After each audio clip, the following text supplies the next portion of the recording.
하나님께서 하나님의 교회를 아름답게 만드사 주님의 백성들이 이곳에서 한 마음과 한 뜻으로 기도하게 하시고 찬양하게 하시고 말씀 듣게 하심에 감사드립니다.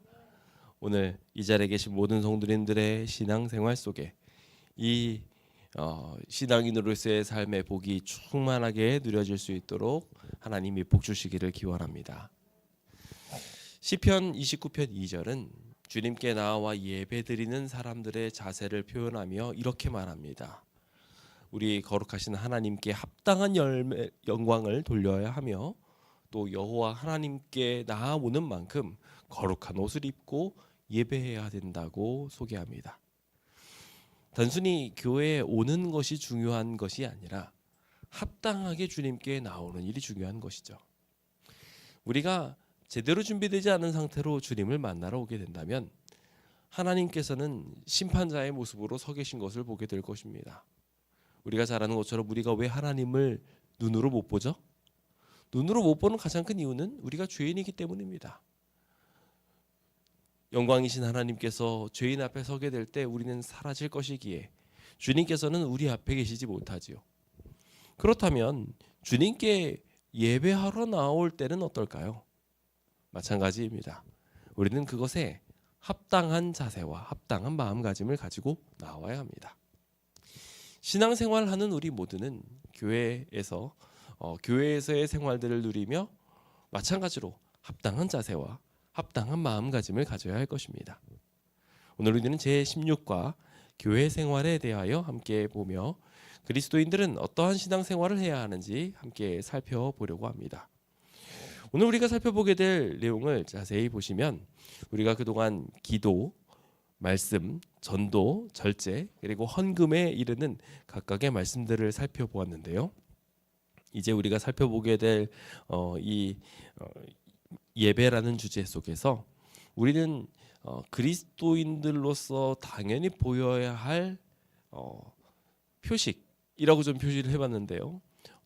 우리는 어떠한 모습을 보이며 예배를 드려야 하는지에 대해서 좀 함께 생각해 보려고 합니다.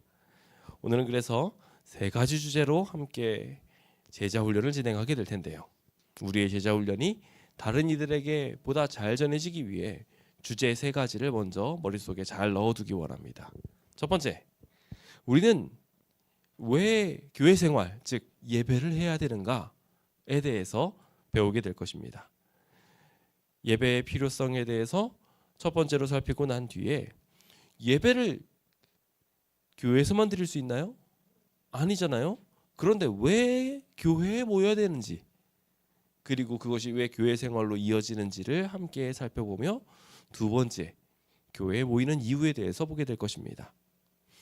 마지막 세 번째로 우리가 살펴보게 되는 것은 이 교회에서의 기능입니다. 교회가 가지고 있는 특별한 기능은 어떠한 것인지 함께 살펴보기 원합니다. 이 세 가지를 보며 오늘 우리의 삶 속에 교회에 대한 개념이 제대로 잡히고 교회 생활은 어떻게 하면 좋은지 함께 온전히 알게 되기 원합니다. 말씀으로 들어가기 전 시편 5편 7절에 있는 말씀을 함께 읽기 원합니다. 같이 읽어볼까요? 시작!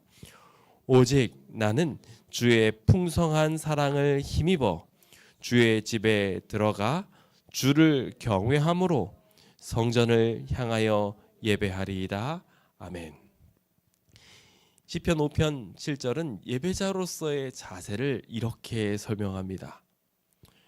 나는 풍성한 하나님의 사랑을 힘입어서, 즉 하나님의 사랑이 나를 강권하시고 그 은혜에 힘입어서 주님의 집으로 들어오게 됐다는 것입니다. 거기 가보니까 주님께서 어떻게 계시냐? 자기가 받은 은혜보다도 더 큰 은혜로, 자기가 경험한 능력보다도 더 큰 능력으로 주님이 그 자리에 좌정에 계심을 보게 됩니다.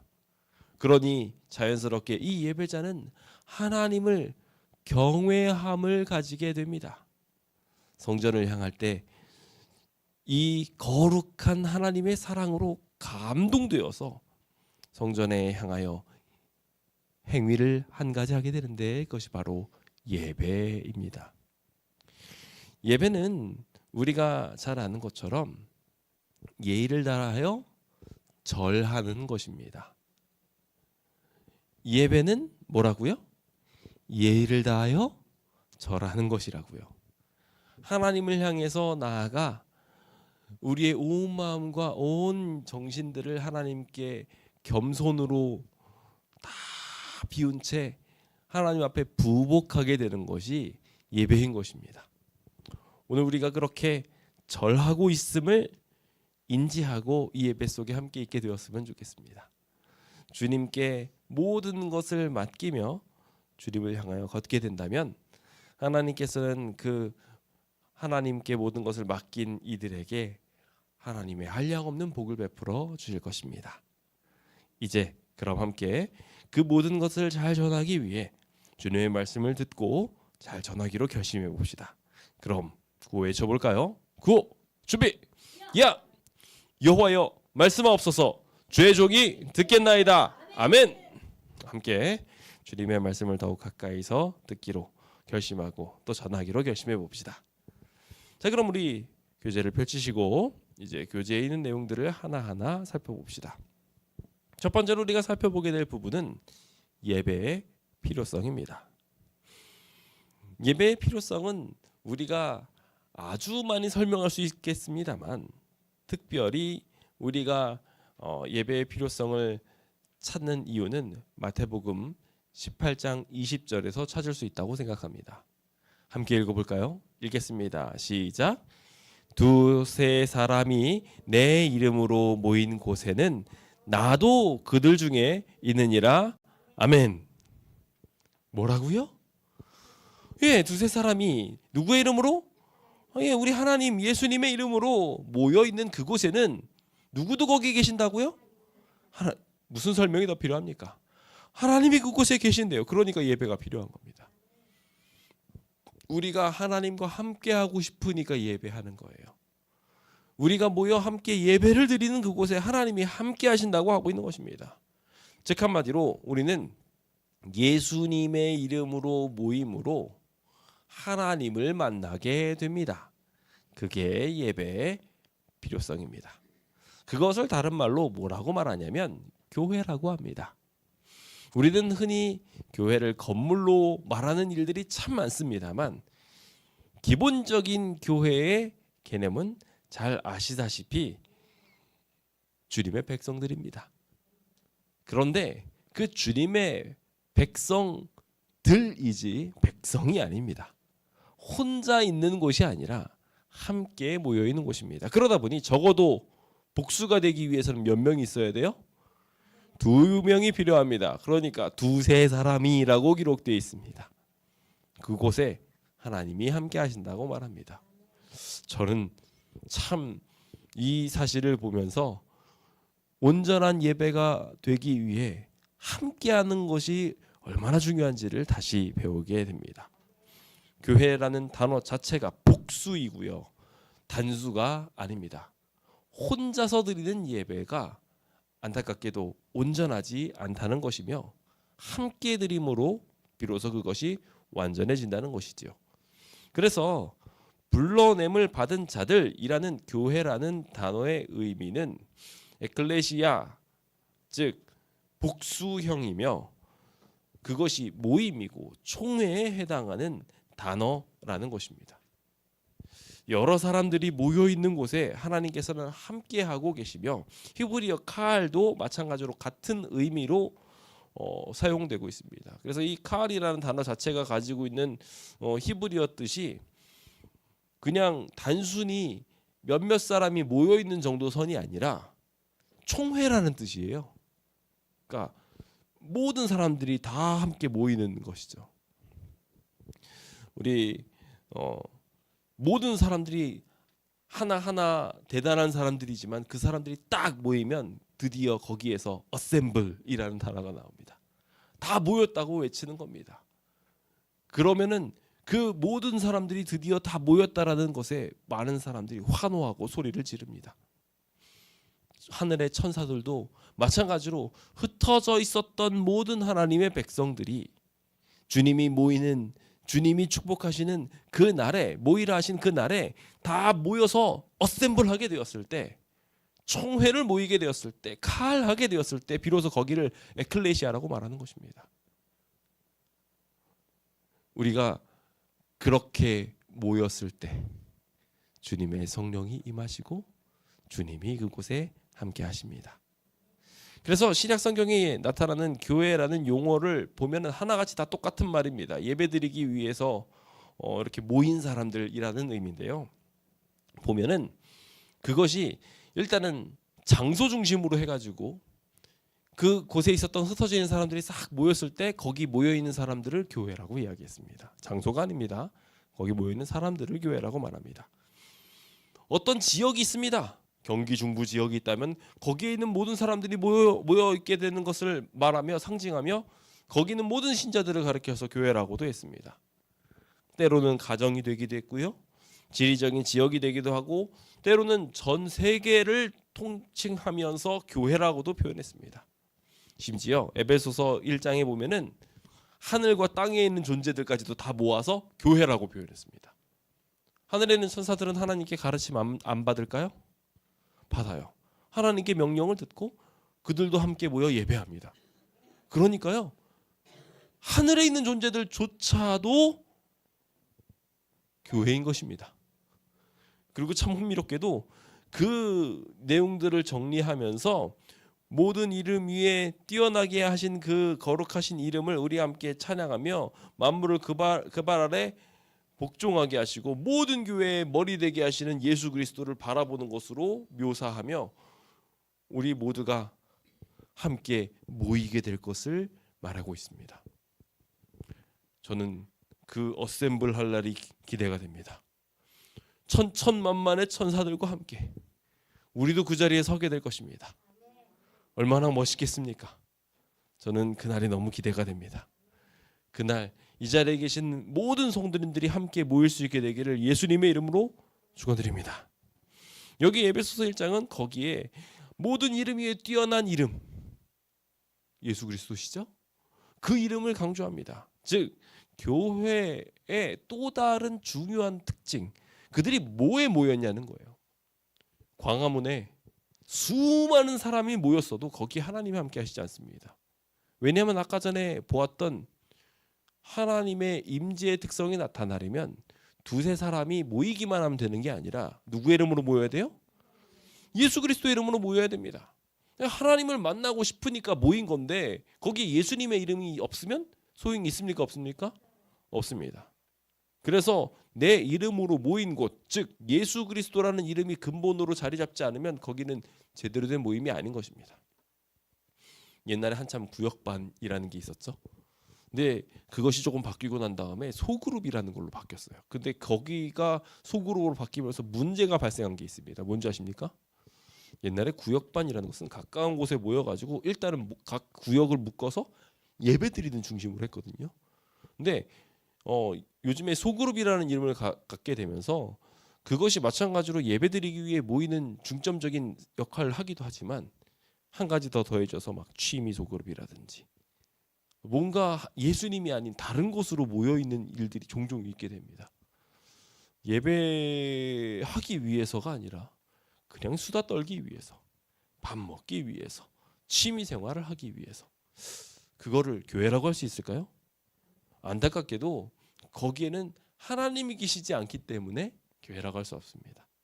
예수님의 이름이 있는 곳이 제대로 된 교회인 것입니다. 그곳에서 예수님의 모본을 배우며 예수님의 희생을 배우며 그분의 살을 마시고 그분의 피를 먹는 경험을 하는 일들이 이루어져야 하는 것이죠. 그래서 우리는 예수 그리스도를 우리 모임의 중심으로 둘 필요가 있습니다.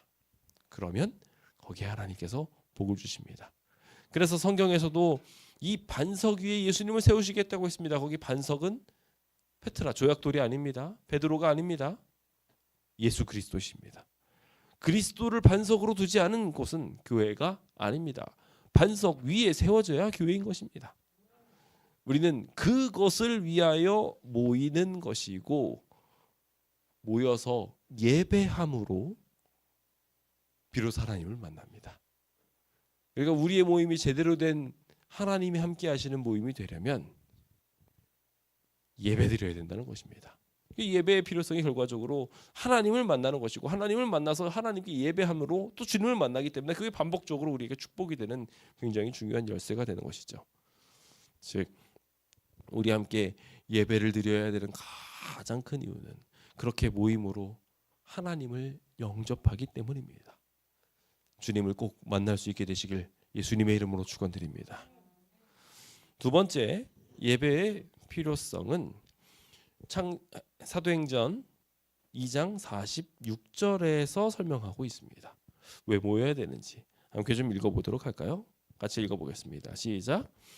날마다 마음을 같이하여 성전에 모이기를 힘쓰고 집에서 떡을 떼며 기쁨과 순전한 마음으로 음식을 먹고. 자, 예배의 필요성을 설명하면서 두 번째로 했던 이야기는 성스러운 교제와 관련된 것입니다. 여기 있는 이야기를 보시면은 이런 이야기가 나옵니다. 그들이 성전에 모이기를 어떻게 했다고요? 힘썼다고 말합니다. 또한 집에서 떡을 뗐다고 말하고 순전한 마음으로 음식을 먹었다고 말합니다. 이게 성전과 집이라고 표현되어 있으니까 성전이고 또 집에 가가지고 뭐 했다 이렇게 생각하기 쉬운데 그게 아닙니다. 이거 대꾸예요. 똑같은 거예요. 성전도 이곳에서 하나님의 이름으로 모였다는 얘기고요. 집에서도요. 떡을 뗐다는 건 이게 예배에 모이면서 떡을 떼면서 했다는 그 자체를 예배나 교제 행위로 보면서 그것도 마찬가지로 예배로 보았습니다. 즉 한마디로 그들은 이곳에서 모이기를 힘쓰면서 항상 친교하고 가까이 했다는 것입니다. 예배의 또 다른 중요성 중에 하나는 우리에게 아주 중요한 영적인 교제를 만들기 때문에 그렇습니다. 예배를 드리는데 말입니다. 우리가 우리의 이기심을 드러낸다면 그걸 예배라고 할 수 있을까요? 홀로 스스로 있는 자들은 안타깝게도 이러한 교회의 특성을 잃어버리게 됩니다. 하나님은 사랑이시기 때문에 그 공동체인 교회도 사랑이 되어야 합니다. 함께 연합하고 그곳에서 행복한 일들이 이루어져야 되죠. 그런데 참 안타깝게도 많은 이들이 교회의 중요한 특성을 잊어버리게 됩니다. 그러다 보니 교회에 올 필요가 없이 그냥 설교만 들으면 된다고 생각하고 집에서 성경만 보면 된다고 생각합니다. 아닙니다. 예배의 필요성은 모이기를 힘쓰는 그 교제 자체에 있습니다. 그래서 오늘 우리는 이 교회의 중요한 특성을 우리 안에 두어야 합니다. 모이기는요, 생각보다 쉽지 않습니다. 모이기를 그래서 힘써야 합니다. 모이면 어떤 일이 생겨나는 줄 아십니까? 나랑 생각이 다른 사람을 만납니다. 내가 원하는 대로 하지 않는 사람들을 만납니다. 나보다 연약한 사람을 만나고 때로는 나보다 강한 사람을 만납니다. 그러면은 그 자리에서 우리는 불편함이라는 걸 느낍니다. 그런데 그 불편함은 하나님께서 주신 거룩한 사명으로 나아가게 하는 디딤돌입니다. 우리는 그 불편함 속에서 서로를 섬기게 되고 그것을 통해 하나님을 배웁니다. 그게 교회가 가지고 있는 중요한 특성 중에 하나입니다. 그래서 우리는 모이기를 힘써야 합니다. 힘쓰지 않으면 모여지지가 않습니다. 그냥 막 흩어져요. 정신없이. 그래서 열심히 모이려고 애를 써야 돼요. 그렇게 하게 되면 참 재밌게도 영적 성장이 이루어지게 됩니다. 제대로 된 영적 교제가 만들어지게 되고요. 거기서 예수님의 섬김을 발견하게 됩니다. 여러 사람이 모이니까 누가 더 크냐고서 발 안 닦고 이러고 있을 때 예수님의 모분을 떠올리게 되는 겁니다. 예수님의 거룩한 모분을 쫓아가게 되며 그 거룩한 일들을 만들어갈 수 있게 됩니다. 그래서 우리는 성전에 모이기를 힘써야 합니다. 집에 모여서도 열심히 떡을 떼며 나누고 성결한 마음으로 그것들을 먹을 수 있도록 우리의 마음들이 예수님을 닮아가는 거룩한 영적인 교제로 나아가야 하는 것이죠.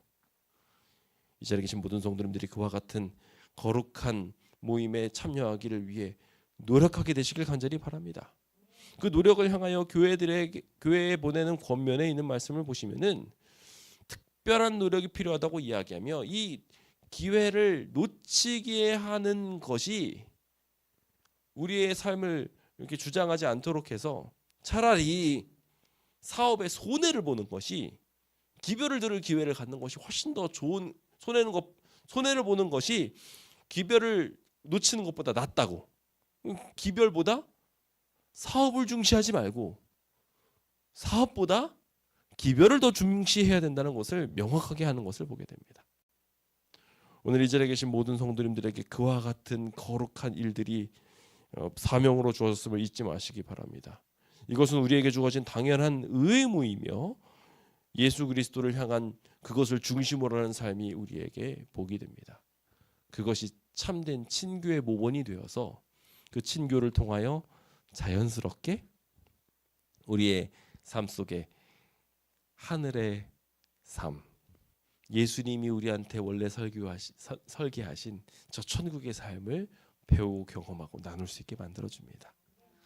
우리의 교회가, 소그룹이, 가정이 다 이와 같이 예수님의 이름으로 온전한 영적인 친교를 갖게 되기를 간절히 소망합니다. 세 번째로 예배의 필요성을 저는 이렇게 정의를 해봅니다. 예수님도 그렇게 하셨으니까요. 우리가 왜 예배 드려야 된다고요? 놀라운 사실입니다. 예수님이 예배를 드리셨어요. 이거는 생각보다 굉장히 큰 얘기입니다. 왜냐면요, 경배 받으시기에 합당한 예수님이 예배에 동참하셨다는 거예요. 그러면은 우리는 누구도 여기서 열외될 수 없습니다. 경배를 받으실 분이 경배를 받지 않고 하나님께 영광을 돌리시면서 같이 예배를 드리셨다는 거예요. 하나님이 우리와 함께하기 위해 오셨고 우리도 예수님을 통해 그것을 모본을 보았습니다. 그렇다면 우리가 피조물 받게 되지 않는 우리 존재가 어떻게 해야 되겠습니까? 너무 지극히 당연하게 하나님이 가신 그 길을 쫓아가야 되지 않겠습니까? 예수님이 하신 그 일을 너무나 당연히 쫓아가야 합니다. 예수님도 정기적으로 회당에 가셔서 예배를 드리셨듯이 우리도 그렇게 해야 된다고 믿게 되시길 예수님의 이름으로 축원드립니다. 누가복음 4장 16절입니다. 같이 읽어볼까요? 시작. 예수께서 그 자라나신 곳 나사렛에 이르사 안식일에 늘 하시던 대로 회당에 들어가사 성경을 읽으려고 서심해. 아멘. 예수님도 그렇게 하셨습니다. 그 사실을 꼭 확인하시고 그 뜻대로 우리도 그렇게 되시기 바랍니다. 자기의 규례대로 가셨습니다. 이건 유대의 전통도 아니고 타인의 지침도 아니셨습니다. 예수님 자신의 지침이셨습니다. 반드시 나아가 예배드려야 되는 것이죠. 그래서 우리는 이 질문을 해야 됩니다. 당신은 안식일을 성수하는 것이 습관이 되었는가? 라고 말입니다. 예배하기 위한 삶이 우리에게 억지로 노력하지 않아도 나와야 하는 것임을 오늘 이 질문을 우리에게 던져주고 있습니다. 그리고 주님께서는 예배를 드리실 때 반드시 어떻게 하셨느냐 하면 예수님의 모본이 회당에 들어가셨어요. 나중에는 예수님께서 드리고 산이고 가셔서 예배 드리실 수밖에 없었던 것이 유대인들이 거절해서 그런 거예요. 못 들어오게 하니까. 그러니까 그렇게 하셨을 뿐이지 자기의 규례대로 예수님께서는 항상 회당을 중심으로 나아가셨습니다. 그것이 하나님의 축복임을 기억하시기 바랍니다. 그리고 그곳에 가셔서 하나님의 말씀을 읽으셨습니다. 여기 보면은 유대인들은 5세가 되면은 회당에 출입이 가능하고요. 13세가 되면 정식으로 회당 출입을 시작합니다. 잠오반이 그래서 만들어졌어요. 사실은 잠오반이 만들어지게 된 게 이 회당을 거룩하게 유지하기 위해서 만들어진 거예요. 그래서 5세가 되기 전까지는 잠옷실에 들어가 있어야 돼요. 원래 원칙은. 나중에 교회를 예쁘게 지을 때 그거 참조하십시오. 그리고 5세까지는 그곳에서 배우다가 이제 거기서 준비가 된 아이들은 들어와서 예배드릴 수 있습니다. 그리고 우리가 잘 아는 것처럼 율법의 아이 13세가 되면 그때부터는 회당에 출입 자격이 생기는데 이거는 무슨 얘기냐면 부모의 보호 없이 들어올 수 있는 아이예요. 예, 그래서 이게 그렇게 돼가지고 그 사람 한 사람의 성인으로 취급받으면서 이곳에 율법의 자녀로서 하나님의 말씀을 배우게 되는 일들을 하게 됩니다. 우리도 그와 같은 거룩한 하나님의 축복을 갖고 있음을 기억하시며 예수님의 모본을 쫓아 성전에 모이기를 힘써보도록 노력합시다. 자, 그렇다면 가장 중요한 부분은 넘어갔습니다. 예배를 왜 드려야 되는지에선 제대로 익히셨어요. 자, 그렇다면 이제부터 왜 교회에 모이는지 함께 좀 보도록 합시다. 교회에 모이는 이유입니다. 예배 드리는 이유가 아니라 교회에 모이는 이유예요. 첫 번째, 말씀을 들으려고 합니다. 함께 읽어보겠습니다. 시작.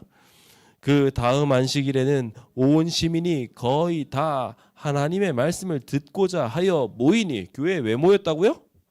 말씀 들으려고 모인 거예요. 그러니까 이 교회의 가장 큰 힘 중에 하나는 말씀이 있다는 겁니다. 하나님이 우리에게 어떻게 보여지시느냐, 성경은 이렇게 말합니다. 말씀으로 계시되었다고요. 그러니까 예수님을 만나다는 것 자체가 뭐냐면요, 말씀을 듣는다는 거예요. 그러니까 우리가 예수님을 만나러 우리가 이곳에 나와 예수님의 이름으로 모여서 예배를 한다면 기본적으로 해야 되는 것은 말씀입니다. 그런데 그 말씀이 어디에서 가장 확실하고 강하게 퍼져지느냐? 교회라는 거예요. 교회는 그 목적을 향하여 우리에게 주어졌습니다. 그래서 하나님께서는 이 성전이라는 것을 우리에게 허락하시면서 성전을 지으라고, 성막을 지으라고 하셨을 때 내가 거기 있겠다고 말씀하셨고, 주님께서는 그 임재의 상징을 보여주시면서 거기에서 하나님의 말씀을 설파하셨습니다. 실제로 그래서 성막의 주요 행위는 그곳에 하나님의 말씀을 전파하는 일이었어요. 그러니 우리도 이곳에 와서 해야 되는 가장 중요한, 이곳에 와야 되는 가장 큰 이유가 말씀 들으려고 합니다. 혼자는요, 말씀 듣기 힘듭니다. 혼자는 제대로 된 예배 드리기 힘듭니다. 다 같이 모이고 이곳에서 성전에서 하나님을 거룩하게 만나는 일들이 필요한 것입니다. 말씀의 능력이 이곳에 있음을 기억하시고 그 말씀의 능력으로 승리하게 되시길 간절히 바랍니다. 자, 그렇다면 두 번째, 교회에 또 왜 모여야 될까요? 우리가 잘 아는 마태복음 21장 13절에 있는 말씀은 이렇게 교회의 특징을 말합니다. 같이 읽어보겠습니다. 시작. 그들에게 이르시되 기록된 바 내 집은 기도하는 집이라 일컬음을 받으리라 하였거늘 너희는 강도의 소굴을 만드는도다 하시니라. 이 교회 여기가 원래 뭐 하는 곳이라고요? 기도하는 집이라고요. 근데 여기서 뭐 하고 있어요? 강도의 소굴이 되어버렸어요. 뭐냐면 이 강도가 뭐냐면 힘센 사람이 힘 약한 사람의 것을 갈취하는 게 강도입니다. 그렇죠? 근데 여기 성전에서 예배를 드린다고 하면서 힘 자랑을 하고 다른 사람의 것을 뺏어서 이렇게 그것으로 부를 축적하는 일들을 한다면 그게 강도의 소굴인 거예요. 예수님께서 성전을 정결하게 하실 수밖에 없었던 이유는 바로 그것이었습니다. 근데 기도는 사실 반대 역할을 하는 것입니다. 큰 능력을 가진 하나님께서 아무것도 할 줄 모르는 이 연약한 자들의 음성을 들으시고 복 주시는 게 기도예요. 이 성전은 바로 그것을 이루는 곳입니다. 이 연약한 존재들이 하나님을 향하여 기도할 때 하나님이 복 주시는 장소가 되는 곳이 이 교회인 것입니다. 우리는 왜 교회에 모일까요? 결국 복 받으려고 합니다. 복 받으려고요. 그 복이 하나님의 복이에요. 하나님이 진짜 원하시는 복. 그 복을 받는 방법은요, 결국 말씀을 들으는 것이고 동시에 기도하는 것입니다. 주님께 기도하면 주님께서는 하나님의 방법으로 이 우리의 바람을 이루어 주십니다. 그 일을 경험하기 위해 우리는 이곳으로 오는 것입니다. 그래서 연약한 자들이 와서 주님께 기도하고 병든 자들이 와서 기도하고 그렇게 됨으로 주님께서 그 음성을 하나님의 음성으로 들려주시며 하나님의 방법으로 치료해 주시며 우리의 바람도 우리의 소원도 우리의 기도 제목들도 다 하나님의 뜻대로 바꿔주셔서 저 천국을 경험하게 하는 것이 이 기도의 집이 하는 일인 것입니다. 오늘 이곳에 오셔서 그 기도를 온전히 경험하고 돌아가시게 되시길 간절히 바랍니다. 성전에 와가지고 평일에도 와서 기도하고 있는 거 여기 질문에도 나와 있죠? 그래서 평일에 홀로 기도하기 위해 홀로 오고 있는가라고 묻고 있습니다. 우리가 이곳이 바로 그런 곳입니다. 나중에 우리의 성전을 제대로 짓게 되면 거기에는 기도실이 좀 있어야 될 것 같습니다. 와서 좀 기도하고 하나님을 만나고 돌아가는 그런 거룩한 일들이 우리의 삶 속에 있어서 감사와 사명을, 중보를, 회개를, 그리고 각 사람들의 간구를 듣고 또 확신도 얻게 되는 거룩한 일들이 이 교회에서 이루어지게 되길 간절히 바랍니다. 교제에서는 20분 기도하고 20분 찬양해야 된다고 말합니다. 우리 그 시간들을 함께 하면서 20분 추가로 말씀 보면은 딱 1시간입니다. 그렇게 딱 1시간만이라도 1시간 드라마 보는 건 금방이잖아요. 우리 1시간 말씀 보는 것으로 이것도 시간이 금방 가는구나라는 것을 느끼게 되시길 간절히 바랍니다. 자, 그 다음입니다. 또 교회에 모이는 이유는요, 하나님을 찬양하기 위해서입니다.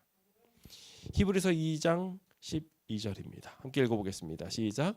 이르시되 내가 주의 이름을 내 형제들에게 선포하고 내가 주를 교회 중에서 찬송하리이다. 자, 여기에 찬송을 어디서 한다고 표현하고 있어요? 교회 중에서. 자, 그렇다면 참 재밌습니다. 이거 항상 이건 대꾸라는 거 알고 계시죠? 자, 찬송과 뭐랑 연결이 될까요? 선포가 연결됩니다. 교회랑 뭐가 연결될까요? 형제들이 연결됩니다. 이해되시죠? 즉 한마디로 찬양이라는 것이 우리가 지난 시간에 뭐라고 배우셨나요? 설교를 통해서 배우셨습니다. 찬양은 뭐라고요? 칭찬하는 거라고 말씀을 드렸습니다. 하나님을 향해 칭찬하는 게 찬양이에요. 네. 그러니까 여기 이거 똑같습니다. 그래서 형제들한테 하나님의 선하심을 선포하는 것, 이거 다른 말로 칭찬하는 겁니다. 그게 찬양이에요. 교회 중에서 찬송하는 거. 그래서 우리는 이곳에 와가지고요, 그냥 혼자서 집에서 막 찬양하고 있는 건 찬양이 아니에요. 진짜 그 예배가 아니에요.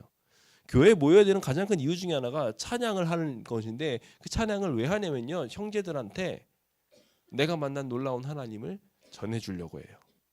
그러니까 여러분들이 여기에서 예배드리며 찬양하고 노래를 부르는 행위들은요, 사실 하나님을 칭찬하는 행위인과 동시에 형제들한테 그 하나님의 놀라운 사실들을 칭찬하고 전달하면서 선포하는 일들이에요. 굉장히 중요합니다.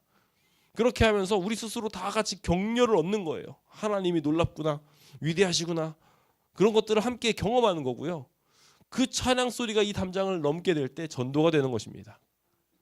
오늘 우리가 교회에 왜 모인다고요? 찬양하려고요. 특히 힘들고 어려울 때 찬양해야 됩니다. 그리고 그 찬양들이 우리 삶 속에 그 고난들을 반전시킴을 경험해야 됩니다. 그게 바로 시편들이잖아요. 그리고 우리가 이 찬양들은 습관화가 될 필요가 좀 있습니다. 무의식적으로 흥얼거리는 일들이 있어야 돼요. 근데 제가 이걸 가만히 보니까 언제 무의식적으로 흥얼거리는 줄 아세요? 저희 아이들이 무의식적으로 흥얼거리는 걸 보니까 교회 왔다가 가면은 흥얼거립니다.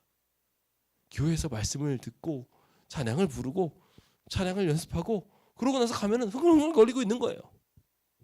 오늘 우리의 삶 속에 찬양이 제대로 자리 잡으려면 어떻게 해야 된다고요? 교회 와야 됩니다. 그래야 제대로 찬양할 수 있고요, 하나님께 영광 돌릴 수 있습니다. 그 일이 이 자리에 계신 모든 성도님들에게 이루어지게 되길 간절히 바랍니다. 그래서 우리는 이 목적으로 모입니다. 이게 실제로 이 세 가지 목적은 우리 성소에 있는 촛대, 떡상, 그리고 분향단의 세 가지 역할이라는 것도 보이시죠?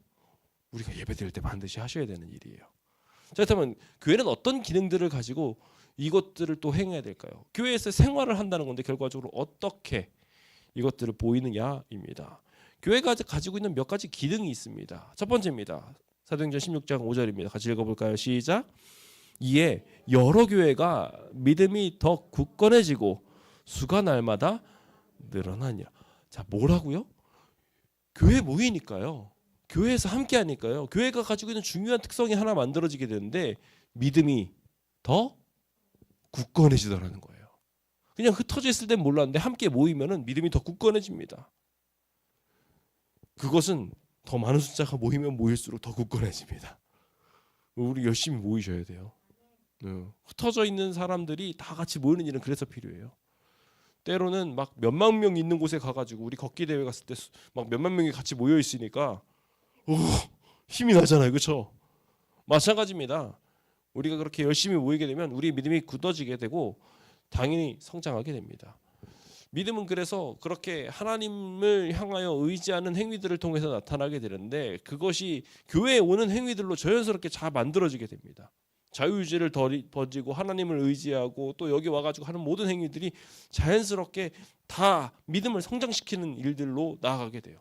하나님을 위해 일하죠. 미래를 맡기죠. 양심의 기준도 하나님께 조율하게 되죠. 이곳에 오니까 믿음이 자연스럽게 단단해지는 것입니다.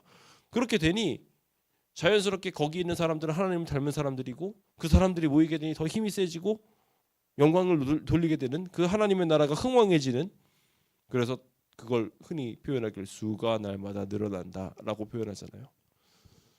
말씀의 능력이 기도로 사역으로 드러나게 되면서 점점 이 교회는 강해지게 될 것입니다.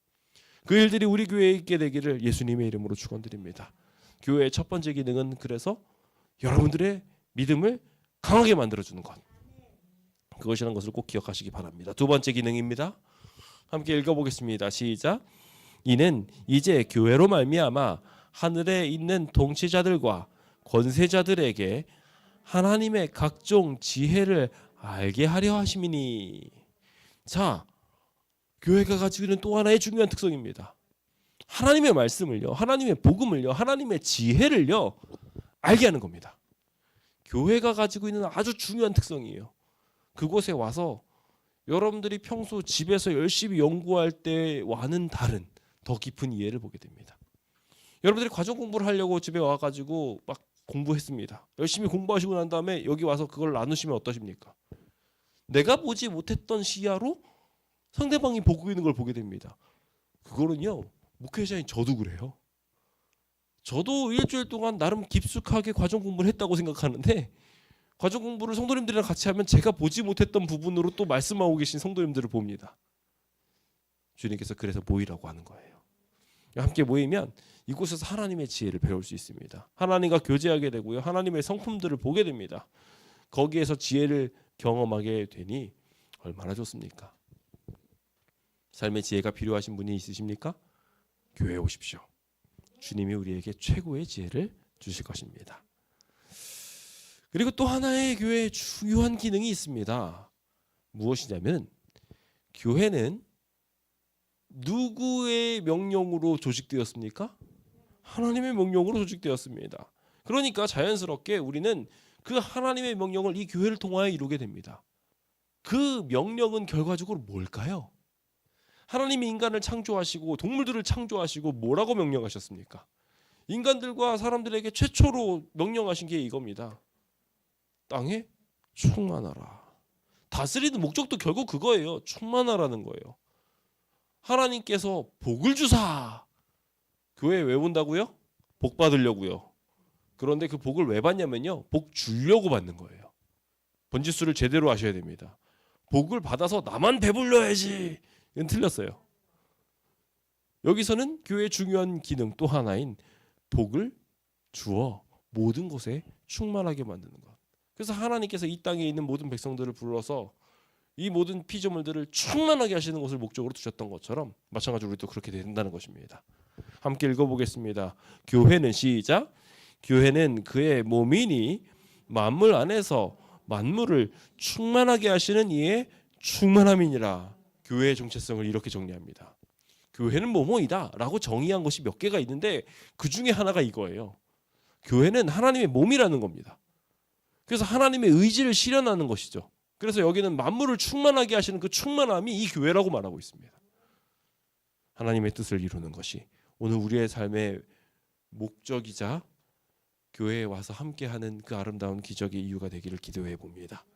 그래서 교회는 먼저 그리스도의 몸임을 기억해야 됩니다. 그래서 우리는 이 교회론을 배울 때 제일 먼저 머리는 예수 그리스도시고 우리는 그분의 주체로서 주님이 명령하시는 대로 우리는 행한다 라고 이야기를 하죠. 그래서 그리스도를 배우며 그분의 사랑 안에서 주님에 이르기까지 자라가며 머리이신 예수 그리스도를 쫓아가는, 예수님이 하라고 한 대로 쫓아가는 일들이 우리에게 일어나게 됩니다. 그래서 예수님이 복 주시는 것처럼 우리도 복을 주면서 살아가는 일들이 가능해지는 것이죠.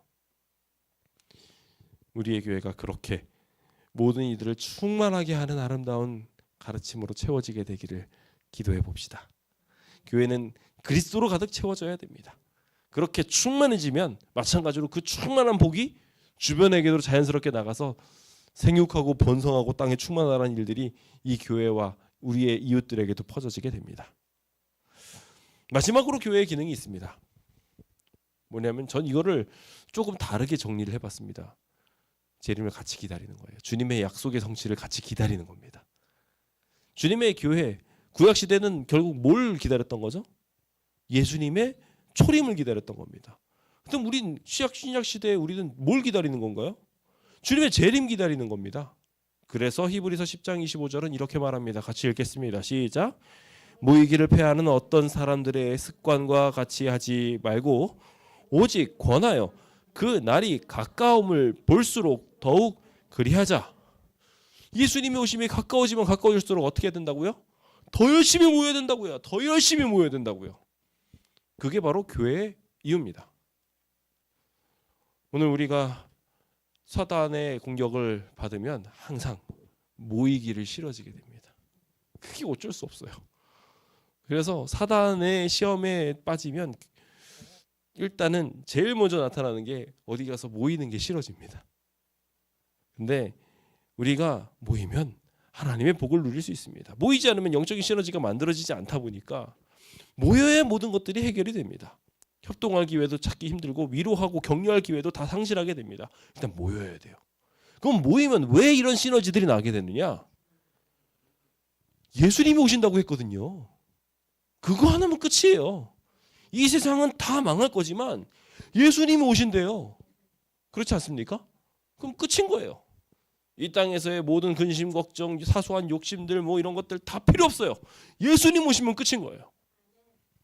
오늘 우리가 그와 가운데 있음을 믿게 되시길 간절히 바랍니다. 교회에는 이와 같은 소망이 있음을 꼭 기억하시며, 제가 그래서 10번의 제목을, 사실 이번에 제목들이 저는 하나같이 좀 마음에 안 들긴 하더라고요. 제가 설명드린 걸로 하니까 이게 제목들이랑 좀 더 맞으실 텐데 제목 자체는 조금 벗어나 있는 것처럼 보일 수 있습니다. 근데 여러분들이 그래서 이렇게 제가 한 것처럼 좀 이름을 조금씩 바꿔서 기록해 보십시오. 저는 이렇게 10번을 교회 기능 중에 재림을 함께 모여 준비한다라고 이렇게 정리를 바꿔봤어요. 그러니까 여러분들도 이해하시면서 이게 뭐 교회의 기능인데 왜 모일 것임 이런 식으로 하면 이상하잖아요, 그렇죠? 그런 것들을 잘 정리해 보십시오. 그럼 좀 더 잘 전하실 수 있을 것이고 그것이 여러분들에게 또 복이 될 거라고 생각을 합니다. 오늘 이렇게 교회에 대해서 오늘 함께 배워보았는데요. 정말 마지막 때가 가까워지고 있습니다. 우리 함께 교회에 더욱 모이기를 힘쓰며 교회의 참된 모습을 갖출 수 있도록 노력해 봅시다. 같이 그럼 기도하고 마칠까요? 기도하겠습니다. 자비로우신 하나님,